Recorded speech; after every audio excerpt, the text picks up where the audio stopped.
Man, what an incredible Sunday. I am just so ready for this year. I believe it's going to be the best year that we've ever had. And I don't actually just say that lightly. I just think something has shifted, and it's exciting to see what's up. So anyway, I'm going to preach to you from a subject that doesn't sound like the kind of thing you preach at this time of year, but I'm going to do it anyway because this is exactly what I feel God's got for us as a church. And us that are a digital community, we've got people that listen via podcasts and all sorts of stuff all through the world, actually, which is crazy. But for everyone tuning in, I believe this is a word for you. So if you're new or visiting, welcome. If you find this outside of what you usually have experienced, it's pretty crazy. But we're passionate, and we believe this, that if Jesus is real, if he is real, it's a pretty substantial claim. So if he's real, you don't just approach him with a bit of like, you know what I mean? Like, I think it stirs passion. And what you see is the byproduct of real people with real lives and God showing up in real ways. Not people who are religiously devout, but people that understand that God is real, and they understand it not through hearing about it, their parents, but through experience. And so welcome. It's good to have you here. And I just always say this, no matter where you're from, what you've done, how many times you've been here, let's remove our filter. Let's just put everything to the side and say, okay, well, God, if you're real, let's see what you can do in this moment. Amen? Amen. Let's do it. I want to speak to you from the subject, the beauty is in the brokenness. The beauty is in the brokenness. So this week, I usually take a few weeks off around this time of year or prior or whatever. And this year, I took the last few weeks of the year off to now.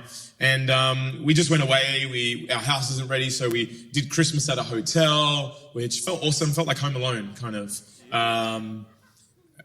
It was great. And then the Gouldings came with us. We couldn't get rid of them. They were everywhere. And then we went and we got a cabin in North Michigan, which was awesome. A deer ran across the road, which was just crazy. Back home, it's a kangaroo. Here, it's a deer. No, we don't ride them to school. That's never happened. They're not in our backyard. It's just clear that up. So we're hanging, and they're real close friends. And so, like, I'm going to say it. I felt comfortable enough to wear my at-home clothes. You know the at-home clothes? For all those Crocs wearers out there. For some of you, you're bold enough to take them out the house, and I appreciate your boldness. I love Crocs. So we're just hanging, we're just doing life. I wore my home shorts. My home shorts are namely called shorts because they're short. They're soccer shorts. They may be too short. I feel comfortable in them. Other people don't feel comfortable around them. But I'm hanging out. We're just chilling. We're doing life. And, it's the one time a year where PJs are acceptable. You know what I mean? You can wear PJs all the time and no one's going to judge you for it, right? And you don't have to you just chill. And there are some people, though, that I envy, that the less they do in the area of looking good, the better they look. You know those people, they come out of the surf or out of the pool and they go, and it's just, you know what I mean? Not me. I go, you know what I mean? It just turns into a fluffy chicken. Other people don't wash their hair and their hair just starts to look better. I don't wash my hair after 2 days and it looks like I've been anointed. I mean, just oil, just dripping, you know what I mean? Couldn't even put a helmet on, slipped straight off. So as we're hanging out and we're laughing, we're having a good time, I go to the bathroom to check on one of the boys, and there's this evil thing in the bathroom, straight up the devil. It's called, AKA, a mirror. Right. And I look in the mirror, I was like, whoa.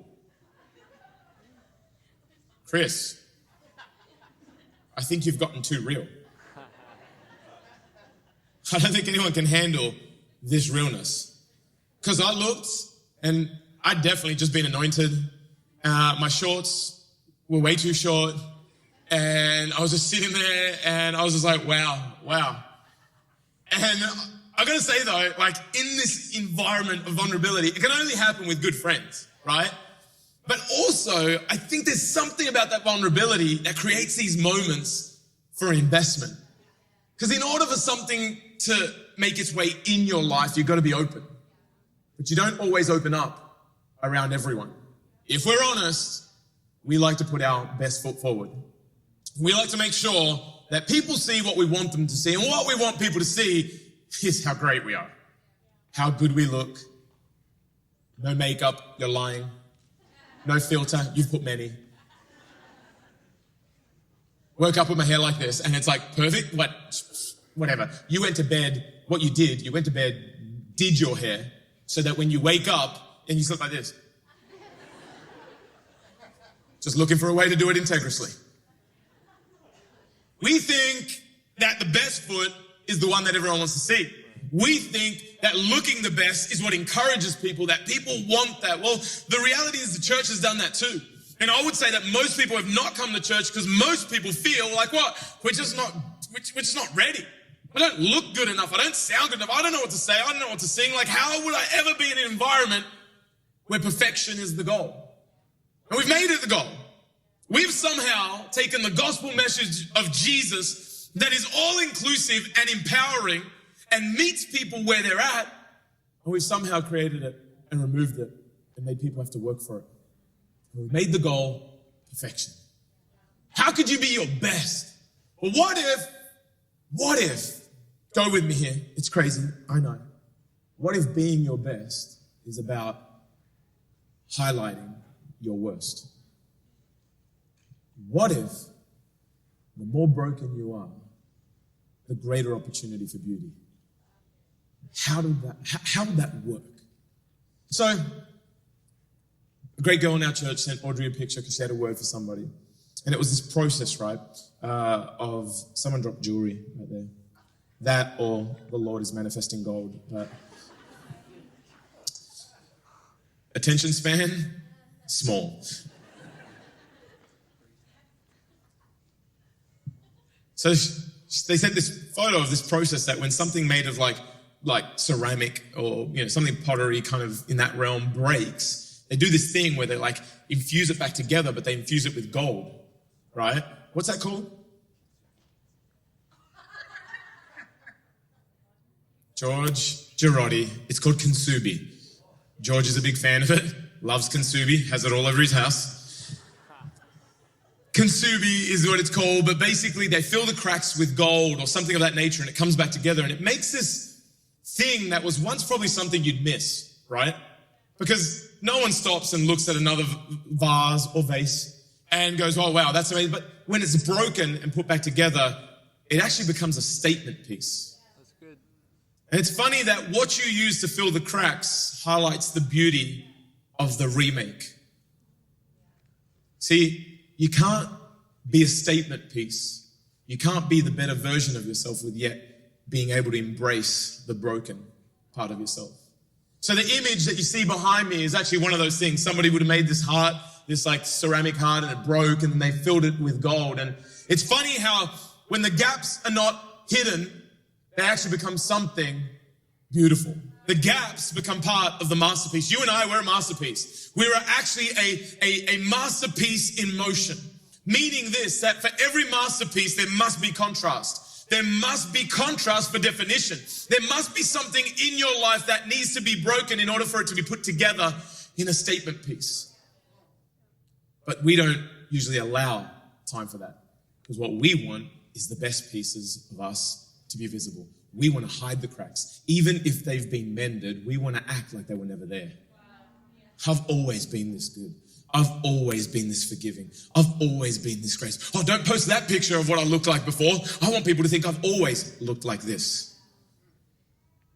The power is not in those moments. Let's read what Paul has to say about it. In fact, he says it this way, man, I've tried to give up this thing in my life. This is prior to this to what we're about to read. He's saying, I've had a thorn in my side. Like, Jesus, I keep messing up. There's something that I got to get rid of. I've asked you to get rid of it and you say no.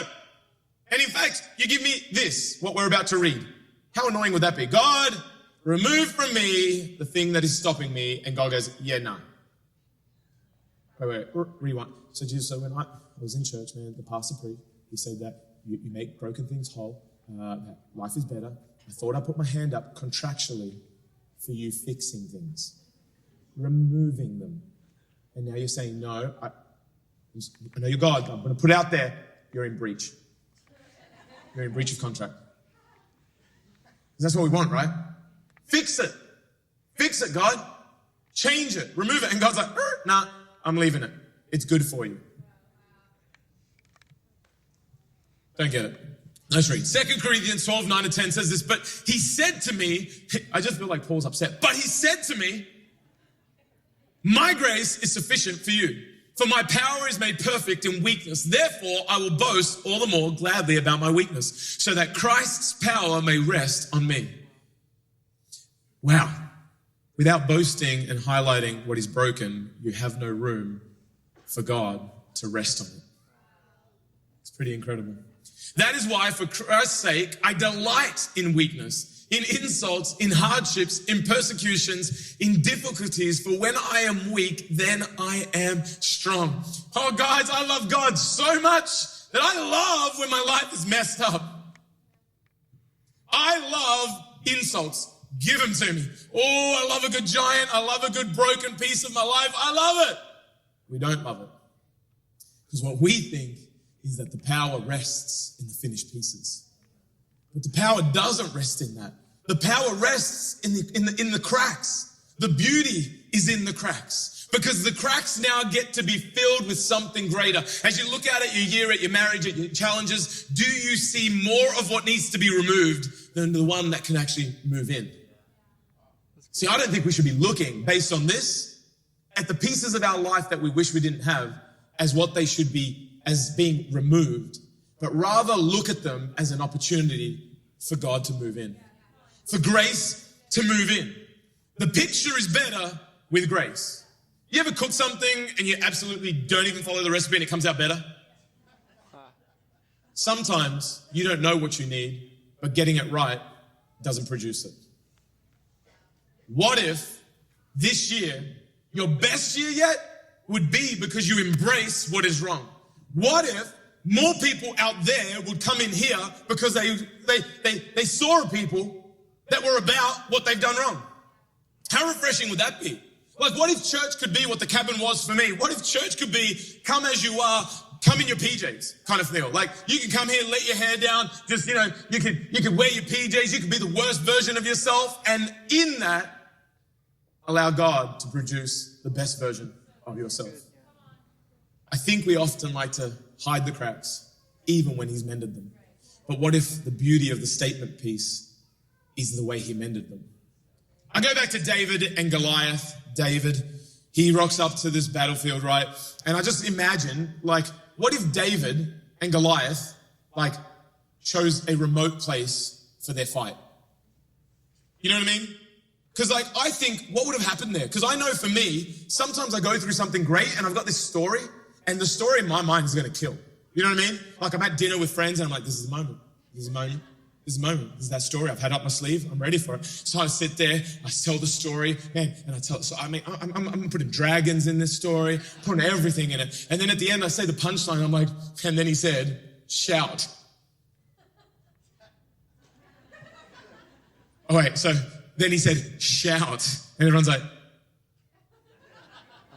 it's the worst too, because you've just gotten everyone's attention and you say it and no one's feeling it. You know what I mean? Like, your joke just fell so flat. And you're like, shout?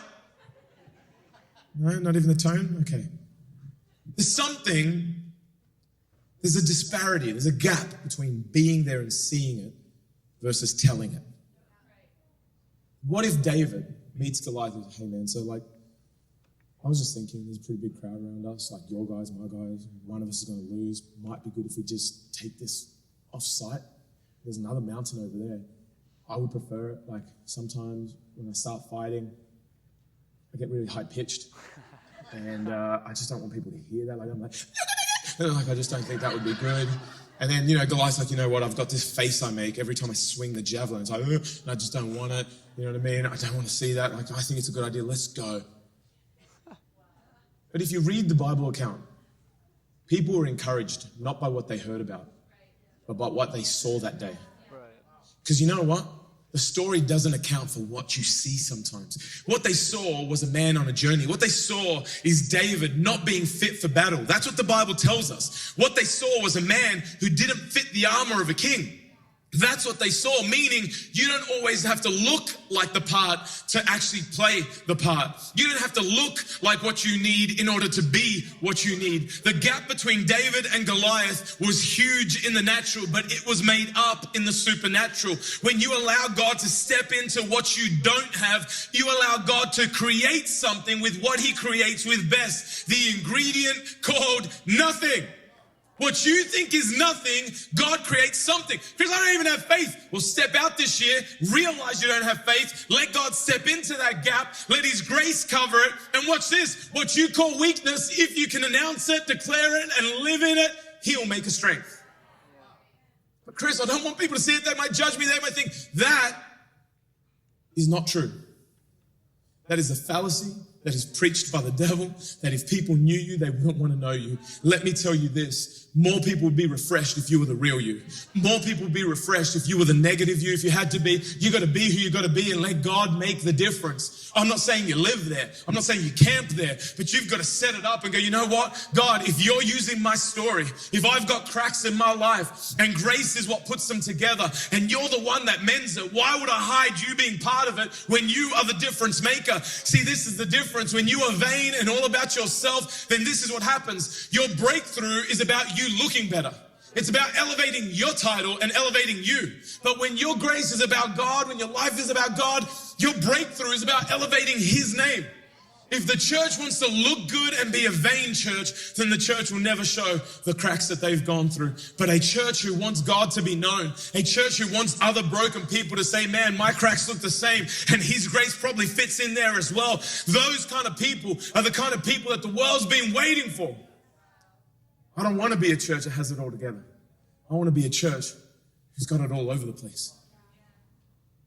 I want there to be room for God, not room for professionalism.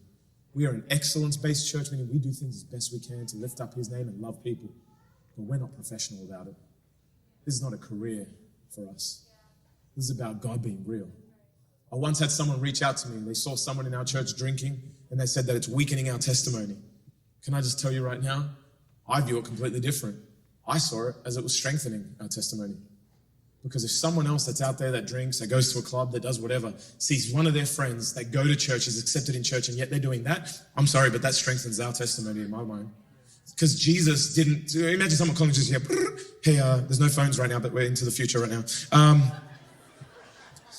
So Jesus, I just want to do you a favor. You've been hanging out with tax collectors and prostitutes. I want you to know you're weakening your testimony. Wasn't that actually Jesus' testimony? The less perfect we are, the more welcome they feel. The less perfect we are, the more space he has. See, the beauty is in the brokenness. Stories are important, and every story needs a journey. I regret ever watching this movie because I'll never get these moments back. But I was in love and I wasn't married yet and I needed to secure and seal the deal. So I watched The Notebook. It annoyed me greatly. Actually, when our house didn't get finished and I had to fire the contractor and I was working in there by myself, or with people from here, I came home and Audrey was a little bit like, babe, where you been? I was like, shh, I'm building you a house.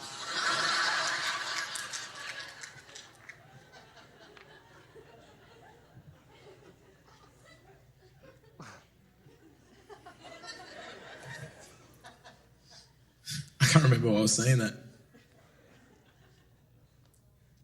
It was The Notebook. Yeah, I watched The Notebook, and I got to tell you, I never get those moments back.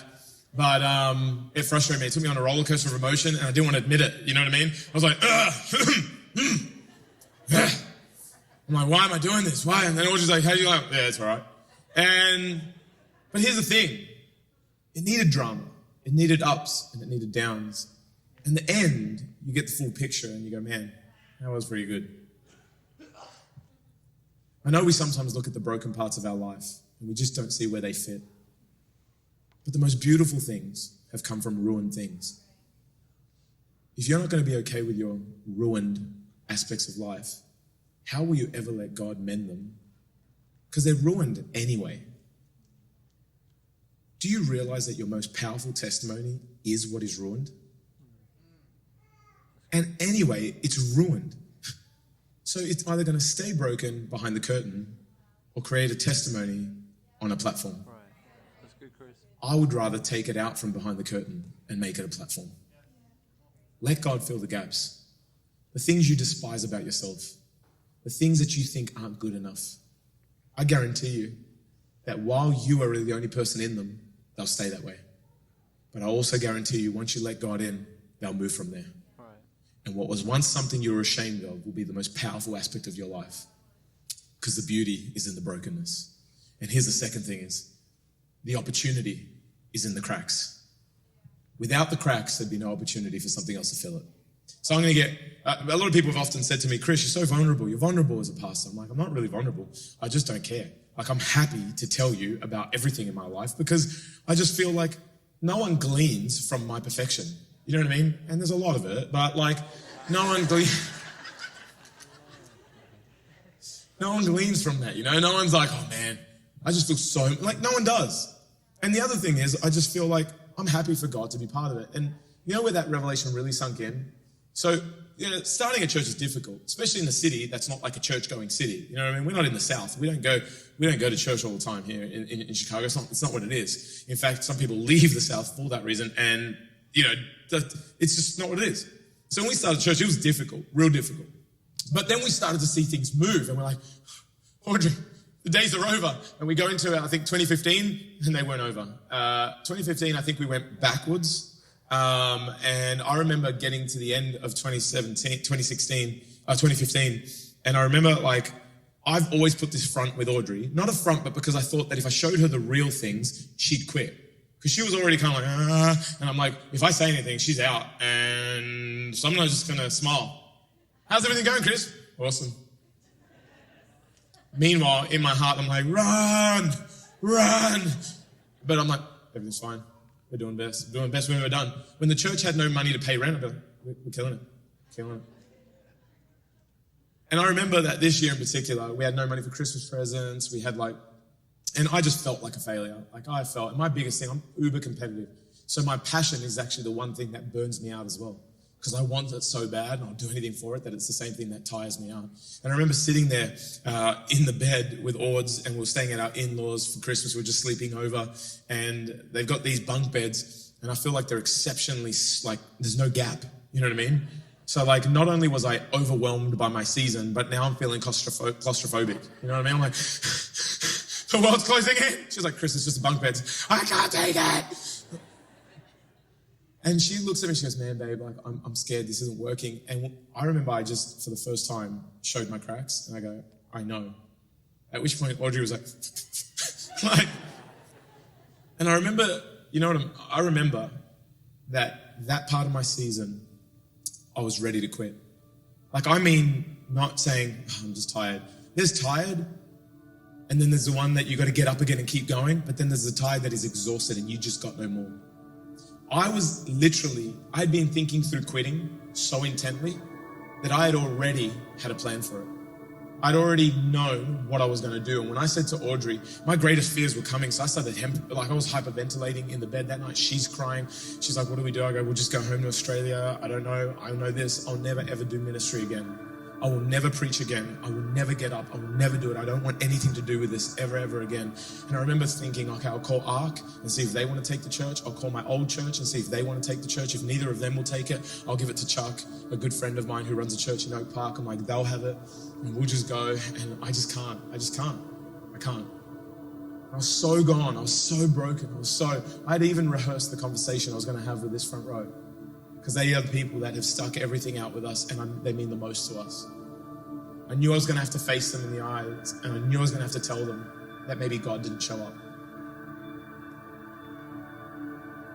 And then I remember I get in the shower and I just cry and complain to God.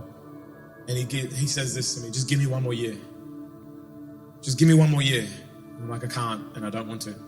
He's like, give me one more year. I can't, and I don't want to. And I felt like he just said, lie to yourself. Pretend that every 3 months you'll quit and do that 4 times. So I did. The moment that Ords and I got together, I go, Ords, we're going to give it one more year. But every 3 months, we get to pretend we're going to quit. She's like, okay. I go, we could do this. She's like, we could do this. I go, we can just quit. We could quit. 3 months from now, we'll say we'll quit. We're going to quit in 3 months. We're going to quit in 3 months. We'll quit in 3 months. We were thinking of Fiji. We're thinking of everywhere. I'm thinking we are out of here. Do you know that the moment we said we're going to do it together, we were believing for River, actually. And I used to work out of a cafe called Wormhole. It was my office. Unbeknownst to Wormhole, it was my office. And I remember that God spoke to me that year. And he told me, or maybe even just prior to that, he told me what he was going to do in this church and how he was going to open the floodgates of this church and what he was going to do around the earth with this church. And then he also said, I'm going to give you a girl and she'll be a seal of my promise. And I tell you, when you're living your worst fears, that might not be anybody else's, that means something. Every time I thought of having a girl, I cried. Every time I saw a daddy-daughter dance, I cried. Because I wanted a girl, but I wanted what he said to be real. I needed it to be real. So we say yes, we're all in. And then that week we go away, come back, and Audrey's like, I'm pregnant. And then that same week we have our 4th miscarriage. Sometimes when you say you're going to go again, you get hit again. And I remember that we just kept going because we could quit in 3 months. And you know what? Fast forward, we have Rivy, and we're at hospital. And those first 7 days, you don't remember anything. I just remember I woke up and there's a Bella photography woman just snapping shots, and I've got Rivy signing stuff. Next thing you know, I'm like, why did we pay $400? It's like $700 for photos. Like, Rivy didn't even cost us $700. What's going on here? They hijack you when you have no sleep. And I remember that our team started coming. And the moment they'd walk in the room, they'd start crying. At this point, Oz and I, we're just tired. We don't even know if we can still remember how to breathe. And so I'm like, why are you crying? Why is everyone crying? They leave, Lauren leaves. I'm like, okay, well, it's just Lauren. I don't know. And then Courtney comes. I'm like, what the heck? And then Jake's there, and Jake's not crying, but he keeps doing this. I'm like, what is wrong with this man? Why is he grunting at my daughter? You know what happened months later? They go, you know why we were crying? Because I brought it up, once my memory had returned. I was like, well, what happened? Like, we were crying because we've stepped out every ounce of your journey. We've been there. We've seen your lows. We've seen your highs. You've been open with it. You shared with us everything that you were afraid of.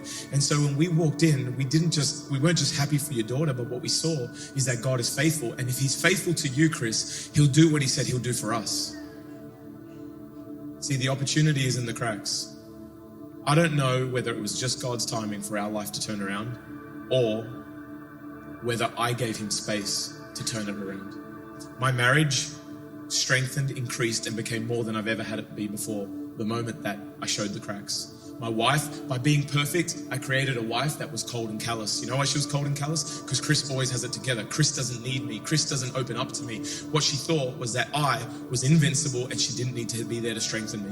What I created was a facade. Maybe the gap between who you want people to be and who they are in your life is that you've not given them room to be what you need them to be. Maybe the gap between what God is doing in your life and what he's done in your life is that you just don't give him the space to do it. Why? Because we're caught up in this image of perfection and we're not giving God the room that he needs. He can make something out of the cracks. He fills it with grace, and grace looks great. And this is what people will do around the world. This is what I want about People Church. This is what I want it to be. I want it to be this. I want people around the world who are drunk, people around the world who are down and out, people in the world that don't feel they belong, people in the world that feel like their relationship choices mean that God can't love them. I don't care what they feel. I just want to be someone that says this. My odds were great. God filled them with grace. Your odds are great. They seem to be the same kind of space in between you and what you're meant to be. Why don't you let God settle in there? Why don't you let God do something in you? Let's be a people that don't define what is wrong with people, but explain what is right with God and who they could be.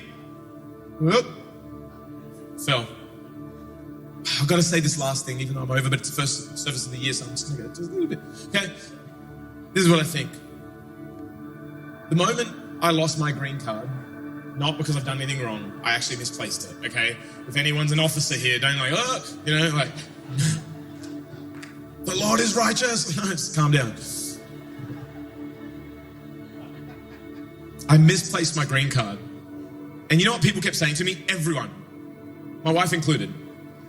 Why'd you lose it?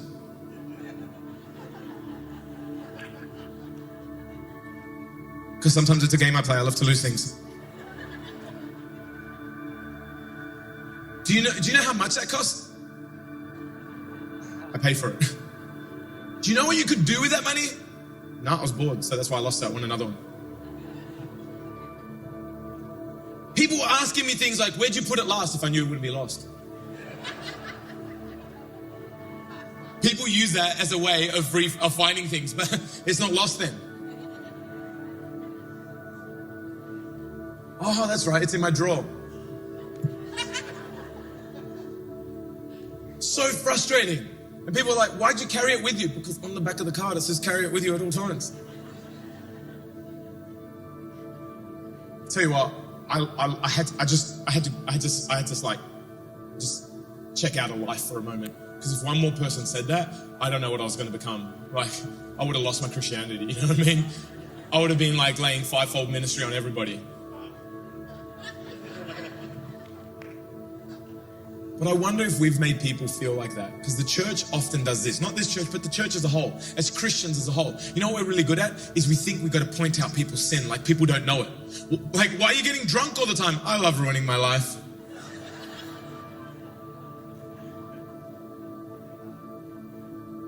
Why'd you cheat on your wife? I wanted to tear apart my family and bring scars that will never be healed. Why do we do it? As if people don't know they've messed up. Let me tell you why people mess up. Because they're trying to fill the cracks with the wrong things. Every bad choice is a result of an unaddressed crack. And that crack was meant to be filled by Jesus. By pure relationship that wants nothing but relationship from you and has nothing but the best for you. Because everything else that you think you're getting saved from, the alcohol, the drugs, the bad choices, you're not getting saved from that. What you're getting saved from is that you're trying to fill gaps that God could only fill. And therefore you choose and we choose things that don't work. And what does that do? It creates more situations that then we need to get out of. But the beauty is this, Jesus fills the gap by saying, I am enough for you and you are enough for me. I love you as you are. I've died so that you could have space to be who you are. I died so that you would have space from where you are to where you need to be. I paid the price so that you no longer have to. You don't need to feel that pain anymore. You don't need to fill that gap with what you fill it with. I am enough for you. And then that is the root. But what do roots produce? They produce fruit. The fruit of Christian living, the fruit of being a Christian is not that you know just Jesus, but you have him in your heart. And out of that relationship, good things happen. Church, we are never going to be the church that just follows Jesus. We're going to be the church that walks like Jesus, meaning we will pray for people. We will love people. We will have people that are far from Jesus in this place. We will bring people to our table that don't have food in theirs. We will bring people close that don't have what they need. That is the church. It's not about looking like Jesus and acting like Jesus in that he was on a behavior modification program. Jesus was what he needed to be, and he was what the people needed him to be at every single turn. That's who we're called to be. But you're not going to be that if you keep hiding the cracks. Your mess doesn't belong in the junk drawer. It needs its own platform so that other people with mess can take courage that their mess is not the defining moment of their life, but the beginning of a statement piece called grace. We're going to be a church that changes the world, but not by our perfection, but by his grace. If you believe it, give God a shout of praise in this place.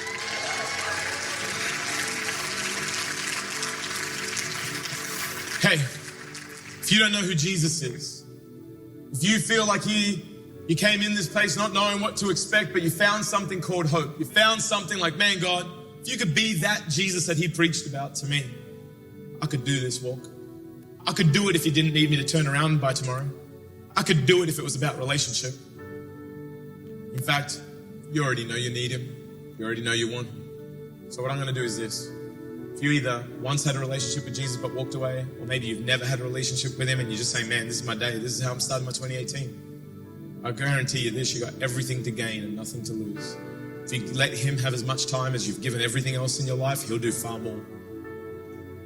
And all you got to do is believe in your heart, confess with your mouth that Jesus Christ died and rose again. So all over this room, while every head is bowed and every eye is closed, and you're saying, Chris, man, that's me. That's me. Just pray for me. Then all I want you to do on the count of 3 is raise your hand. I'll see it. You put it straight back down. I'm not going to invite you to the front. I'm not going to embarrass you. I just want to know who I'm praying for. Hands are already going up. 1, 2, 3. Thank you. I see that hand. I see that hand. I see that hand. I see that hand. I see that hand. I see that hand. I see that hand. And I see that hand. And I see those hands. I see that hand. Is there anybody else? You're saying, Chris, would you pray for me?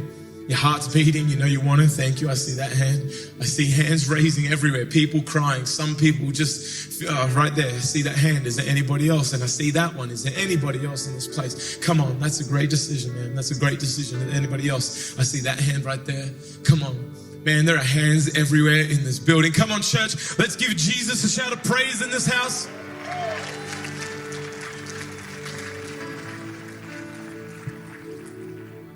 That is worth going over for, because that's why we exist. That this would not just be something we enjoy, but other people experience. So what's next for you? I'll tell you what's next.